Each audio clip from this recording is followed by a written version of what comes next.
Aquí comienza Red Más Noticias.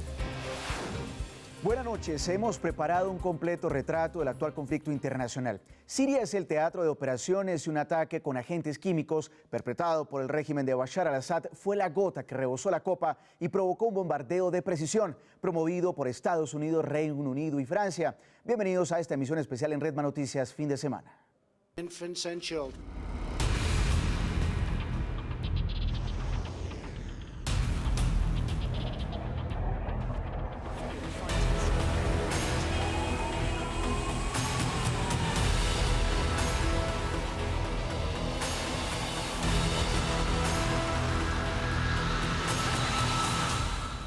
Como tratándose de los acordes de una obra musical durante la noche del 13 de abril, el mundo fue testigo de la seguidilla de compases que constituyeron los ataques de Estados Unidos y sus aliados en territorio sirio. Justo cuando eran enviados los misiles a Damasco y a Homs, los mandatarios de las naciones comprometidas expresaron las razones y la integración que acordaron para adelantar su acción militar. A short time ago, I ordered the United States Armed Forces to launch precision strikes on targets associated with the chemical weapons capabilities of Syrian dictator Bashar al-Assad. To Iran and to Russia, I ask, what kind of a nation wants to be associated with the mass murder of innocent men, women, and children?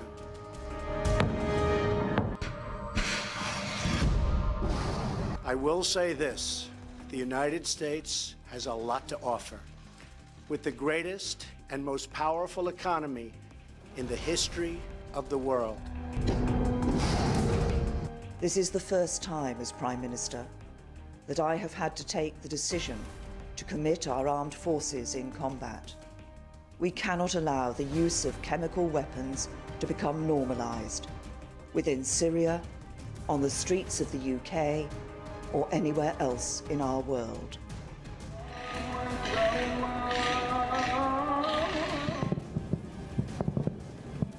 Cette action est proportionnée et ciblée. Elle ne cherche pas à atteindre les alliés d'Assad, ni la population civile, mais à dissuader le régime syrien de poursuivre ses actions criminelles. El Pentágono aseguró que los bombardeos en Siria alcanzaron todos los objetivos establecidos y no dejaron víctimas mortales. En 2017, Estados Unidos ya había atacado. En ese momento, el país actuó solo y sobre un solo objetivo.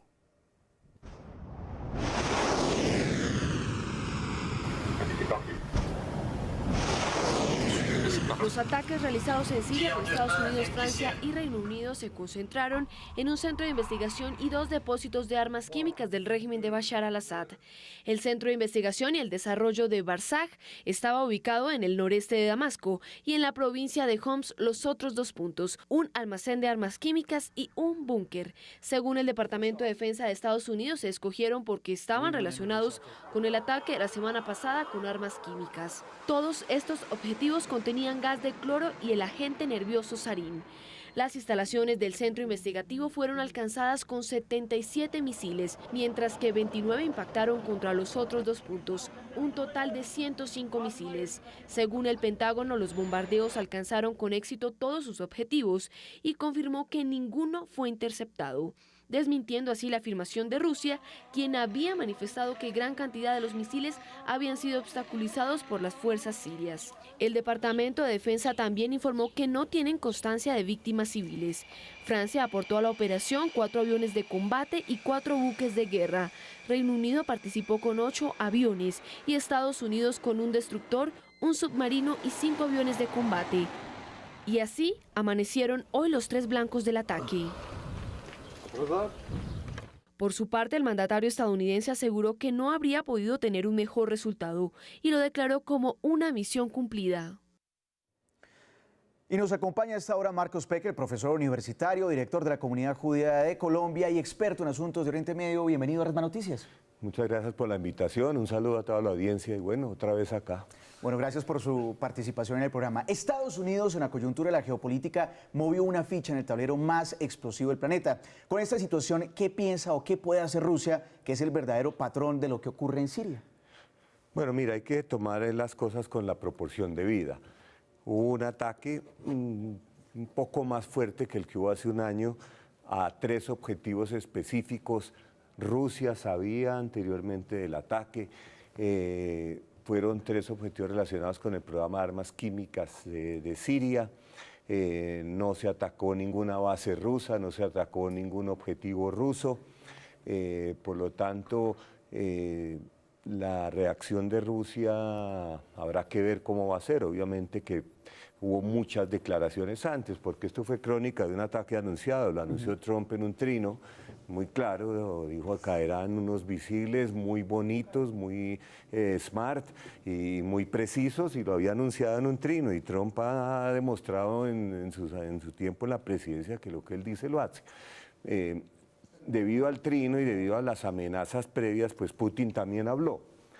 Ahora algo tendrá que hacer, pero no es previsible que esto vaya a llevar a una gran conflagración en este momento. Fue un ataque muy limitado, no hubo víctimas que se sepa, por lo tanto es posible que tras unas declaraciones y condenas, por ahora esto pare. Ya retomamos con usted, profesor Marcos Pekel. Vamos con una nota mientras tanto para continuar analizando la situación en Oriente Medio. Pues el conflicto en Siria ha dejado más de 400.000 víctimas mortales. La mayoría son mujeres y niños, 5 millones de refugiados y cerca del 70% de la población vive en condiciones precarias. Pero ¿cómo empezó toda esta guerra? Aquí les contamos. En marzo de 2011, lo que comenzó como un levantamiento pacífico contra el presidente Bashar al-Assad se convirtió en una guerra civil que hasta hoy ha dejado, según cifras de la ONU, más de 400 muertos. A medida de que el levantamiento de la oposición se extendía, la represión aumentó. La violencia se extendió en el país y se formaron cientos de grupos rebeldes para combatir a las fuerzas del gobierno y lograr el control de las ciudades. Entre estos grupos se conformaron los rebeldes del Ejército Libre Sirio, las milicias kurdas, las fuerzas islamistas vinculadas a Al-Qaeda y el grupo extremista Estado Islámico. Este último terminó creando una guerra dentro de la guerra que ya existía, enfrentándose a la oposición, a los otros grupos islamistas y a las fuerzas del gobierno. Fundaron un califato en Irán y en Siria, llegando a controlar más del 50% del territorio. Sus perturbadores ataques llevaron a involucrar a Estados Unidos y en el año 2014 el gobierno de Barack Obama decidió bombardar posiciones de ISIS tras la decapitación de 2 periodistas norteamericanos. En ese momento nació una coalición internacional junto con Reino Unido, Francia y otros 6 países para dirigir incursiones aéreas contra este grupo en Siria, como respuesta a una serie de atentados en Europa atribuidos al Estado Islámico. Para el año 2015, el régimen de Bashar al-Assad empezaba a debilitarse. En ese año, Rusia lanzó una campaña aérea para estabilizar al gobierno sirio. En ese momento, el apoyo militar de Moscú fue clave para que el gobierno de Assad recuperara gran parte del territorio perdido. También se sumó Irán, con el movimiento islamista chiita libanés Hezbollah, que intervenía en Siria para ayudar a los soldados del régimen. La presencia de este grupo expandió los ataques a Israel, que también hoy está involucrado en este conflicto. En los últimos años, el régimen sirio volvió a lanzar ataques químicos, por lo que Estados Unidos, Francia y Reino Unido decidieron bombardear, aumentando la tensión de este conflicto que lleva 7 años y parece agudizarse más que acercarse a su fin. El presidente de Siria, en medio de la tensión luego del ataque en su territorio, se mostró tranquilo y actuó como si nada hubiese pasado. Así se mostró en un video publicado en Twitter, acompañado de un texto que dice: mañana firme. Bashar al-Assad actuó como si fuese un día normal. Según medios locales, más tarde Assad sostuvo una llamada con Hassan Rouhani, el que le dijo que el ataque fue un reconocimiento a las fuerzas occidentales de su apoyo al terrorismo, mientras que el líder iraní reiteró el respaldo de su país a Siria. Bueno, Marcos, seguimos con usted analizando lo que está pasando con este conflicto. Solo unas horas después del bombardeo, pues vemos a un Bashar al-Assad caminando como si nada estuviera pasando. Pero en este escenario del conflicto, ¿por qué es importante Siria? ¿Qué es lo que está pasando en ese territorio? Siria es un conflicto muy complejo. 7 años, Y Bashar al-Assad sigue caminando tranquilo los 7 años, ¿no? 500.000 muertos después y el país completamente en ruinas y él sigue caminando tranquilo. El conflicto comenzó por unas protestas en el marco de la primavera árabe, unas protestas que las mostraban ahí en la ciudad de Dera, pero Bashar al-Assad aprendió de lo que había pasado en Egipto, en Yemen y en Libia, bueno, en Egipto y en Yemen, y en Tunisia, donde las protestas pacíficas derrocaron a un presidente en ejercicio. Entonces él decidió que no, que esas protestas pacíficas había que reprimirlas a bala, como él hizo, llevando a una situación en que grupos rebeldes del mismo ejército fueron los que después conformaban el Ejército Libre Sirio. ¿Quiénes eran esos rebeldes? Principalmente la mayoría sunita, porque vemos que Siria está gobernado por Bashar al-Assad, que pertenece a la minoría alawita, que son una minoría de no más del 10% de la población. Entonces Assad logró su objetivo, militarizar el conflicto, y ahí ya tenía otra connotación. Y luego el conflicto en Siria, que empezó con las protestas, se convirtió en un conflicto regional, donde intervino en Arabia Saudita, los países del Golfo, donde intervino Turquía, donde intervino Irán, obviamente, Hezbollah, la milicia chiita libanesa, que es un testaferro de Irán, y se fue convirtiendo en un conflicto muy complejo de múltiples guerras, de un conflicto multinivel que no ha terminado, porque Bashar al-Assad está en el poder, pero lo que hay ahora es un conflicto geopolítico que puede llevar a una guerra mucho más cruenta de lo que hemos visto en estos 7 años. Perfecto, ya regresamos aquí en este análisis en Red. Más noticias después de esta pausa. Continuamos en Red Más Noticias fin de semana. Múltiples reacciones ha provocado el ataque de la coalición militar compuesta por Estados Unidos, Reino Unido y Francia en contra del régimen de Bashar al-Assad.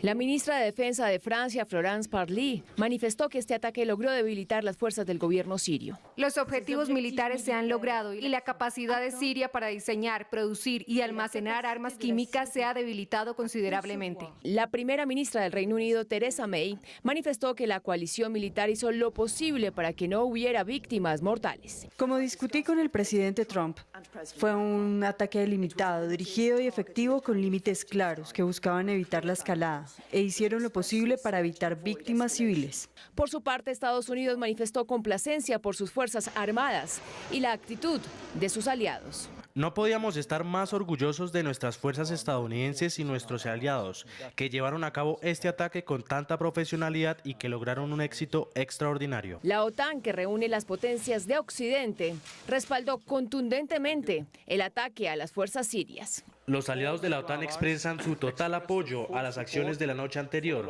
que tenían por objeto degradar la capacidad de armas químicas del régimen sirio y desalentar más ataques de armas químicas contra el pueblo de Siria. Entre tanto, la portavoz del Ministerio de Asuntos Exteriores de China, Hua Chunying, rechazó en Twitter esta acción. Cualquier acción militar que sesgue el Consejo de Seguridad de las Naciones Unidas violará la ley internacional y solo complicará los problemas en Siria. Y la postura de Rusia, una de las más esperadas, calificó el ataque a Siria como una agresión a un Estado soberano. Para Duma es lo mismo, hay hechos irrefutables, eso nos dicen ahora.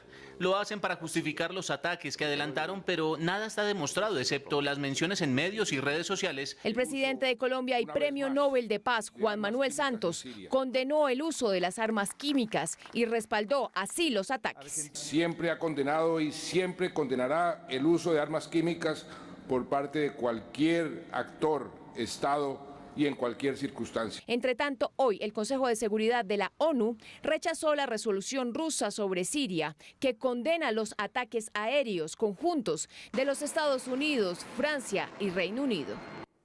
A través de un comunicado, Benjamin Netanyahu, primer ministro de Israel, dijo que apoya plenamente los ataques aéreos dirigidos por Estados Unidos contra objetivos militares sirios por el uso de armas químicas. También mencionó que la determinación del presidente Trump y el apoyo de Israel continúan vigentes y que el presidente Assad debe tener en claro que sus esfuerzos irresponsables con el fin de alcanzar armas de destrucción masiva y la utilización de las mismas pone en peligro a Siria. La geopolítica también juega su propio partido, algo que se ha visto en los grandes eventos deportivos en la historia y que ahora toca a la puerta del Mundial de Fútbol. El mundo no olvida a Jesse Owens triunfando en Berlín en 1936 ante un perplejo y amenazante Adolf Hitler. En 1938, la Italia de Mussolini era bicampeona mundial de fútbol, apenas anticipando el inicio de la Segunda Guerra Mundial. El 5 de septiembre de 1972, en Múnich, 11 atletas israelíes fueron asesinados por un comando terrorista palestino que los raptó de la Villa Olímpica. La crisis actual también toma forma de balón.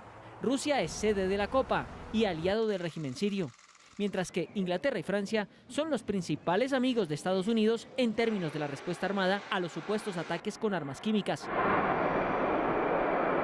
Hablemos de fútbol. Galos e ingleses cuentan con selecciones candidatas al título, pero en su permeabilidad política ya fueron método de reclamo. En especial en Inglaterra, donde hace un mes surgió una queja oficial ante la acusación a su gobierno por la muerte del exespía ruso Sergei Skripal. Gianni Infantino, presidente de FIFA, defiende la sede, la seguridad y la viabilidad del torneo. No vamos a la guerra, vamos a la fiesta. Vamos a la fiesta del fútbol este verano. Venís todo y vais a ver que vamos a tener una fiesta de fútbol. Pero el papel del fútbol como elemento político es innegable. Y así lo reafirmó Josep Blatter, que hace 2 semanas declaró esto a la agencia Telam. Yo quería que el Mundial fuera en Rusia y el del 2022 en Estados Unidos. Eso hubiera nivelado el equilibrio mundial. Pero Sarkozy y Platini apoyaron a Qatar y el equilibrio se rompió. Por ahora hay Mundial y no se ha presentado pronunciamiento oficial de parte ni de FIFA ni del comité organizador local. Bueno, pareciera que se estuviera desempolvando la Guerra Fría. ¿Será que los misiles de Trump le van a dañar el Mundial a Putin? Es difícil. Para Putin el Mundial es muy importante. Ahí se decía en la nota la importancia geopolítica del deporte no se puede demeritar y realmente pues Rusia ha puesto un gran esfuerzo para mostrarse con sus mejores galas. Recordemos que tras el intento de asesinato de los 12 espías rusos en Londres ya hubo conato de qué iba a pasar. Islandia dijo que no iba a mandar, incluso la misma Gran Bretaña dijo que no iba a mandar a su rey, ya no va a estar la reina ni nadie de la familia real en Rusia, pero poner el Mundial en riesgo es algo que Putin no quiere hacer. Por lo tanto va a mesurar muy bien sus respuestas para evitar precisamente poner en riesgo lo que para él es algo muy importante, que es el primer Mundial de fútbol que se realizará en Rusia. Sí, en las últimas horas analistas en Tel Aviv dicen que Israel entra en esta ecuación porque ha tenido una coordinación estrecha con Rusia para realizar operativos en Siria que eviten que Hezbollah reciba armamento sofisticado y también para impedir el establecimiento de una fuerza iraní en Siria. Ahora, ¿cuál será esa reacción de Rusia contra Israel? Y más, Israel es el aliado de los Estados Unidos. Israel tiene sus líneas rojas en Siria. Y Israel va a hacerlas respetar como lo ha hecho en los 7 años. Israel ha intervenido más de un centenar de ocasiones en Siria, especialmente con envíos de armas a Hezbollah, con depósitos de armas que podrían ser enviados a Hezbollah. Incluso Israel ha atacado objetivos iraníes, como hace apenas unos días, donde atacó una base iraní en Siria. Israel va a hacer respetar sus líneas rojas, pero para eso es un tema de supervivencia, no es un conflicto geopolítico. La supervivencia de Israel está en el hecho de que Irán es un país que en innumerables ocasiones su líder supremo, Ali Khamenei, ha dicho que su objetivo es destruir a Israel, y a esa gente hay que creerle cuando dicen eso. Por lo tanto, Israel va a hacer respetar sus líneas rojas independiente de Rusia. Obviamente que coordinar con Rusia, porque a Rusia tampoco le conviene un conflicto entre Israel e Irán o entre Israel y Hezbollah, porque Rusia en un conflicto de esos puede perder todo lo que ganó desde que inició su intervención en el 2015. Por lo tanto, Putin tiene que manejar ese equilibrio con mucho cuidado y entender que Israel sí va a actuar en caso de que sea necesario. Profesor Marcus Becker, gracias por estar en este análisis en Redman Noticias sobre lo que implica esta geopolítica en Oriente Medio. Ha sido un placer y bueno, aquí llevamos 7 años en estas.